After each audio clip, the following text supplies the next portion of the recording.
I'm Tom Graupmann, the retired AD from Northville High School, and I'm honored to be entering the MnIAAA Hall of Fame.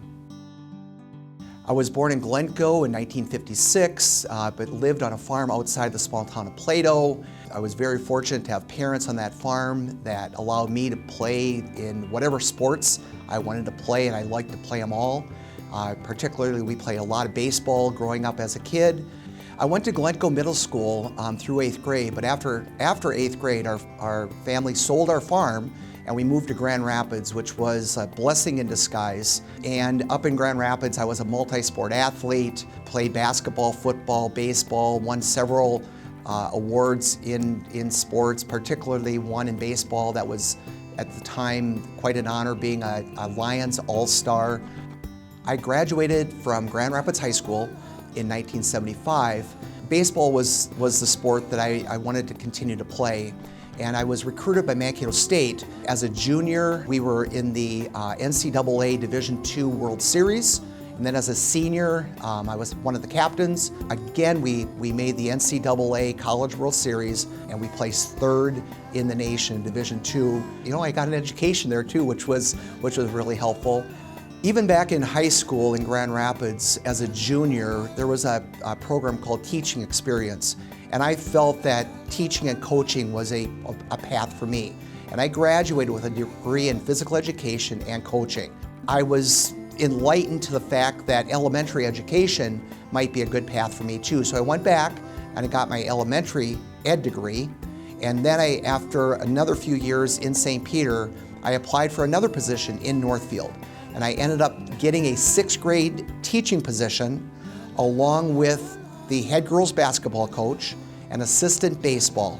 Then after 5 years working in the district with a gentleman named Kevin Merkel, who was the AD, I took a middle school athletic director's position working alongside him, who was the high school AD, and I learned a ton.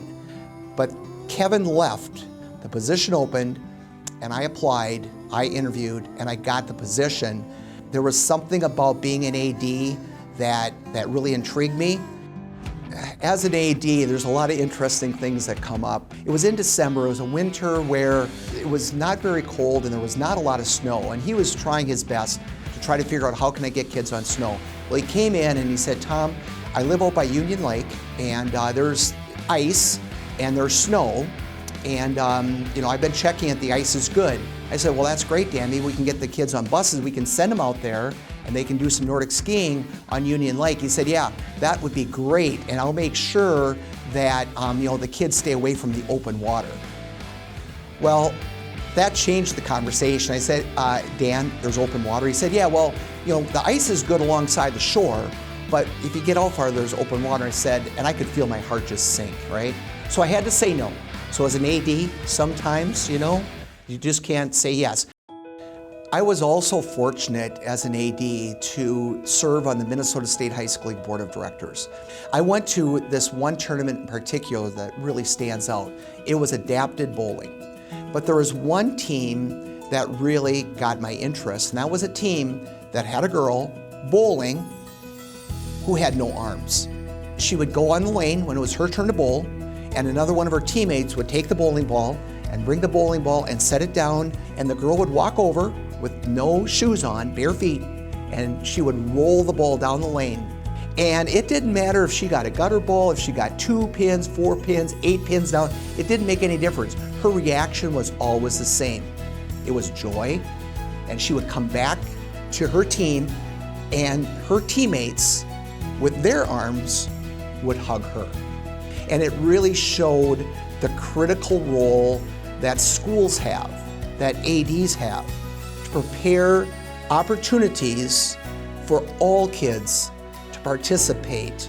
And the big part, I believe, of what we need to hold to our heart is that we as ADs are really trying to facilitate other people's passions. I was approached by one of my mentors, Byron Olson, to run for a board spot in the MnIAAA, and I didn't think I had any kind of the qualifications. I was very fortunate. It changed me as an AD. It gave me the professional, all of a sudden, qualifications it seemed, or title. It opened doors that I never in a million years would have thought would have been open to someone like me. And all these ideas, all these opportunities, experiences that the MnIAAA provided were invaluable. It's going to take time, and it's going to take effort, it's going to take commitment, it's going to take the understanding that being an AD is like a lifestyle. Critical piece is dipping into the wealth of knowledge that's out there. Trying not to do it alone will be extremely important as a new AD coming in.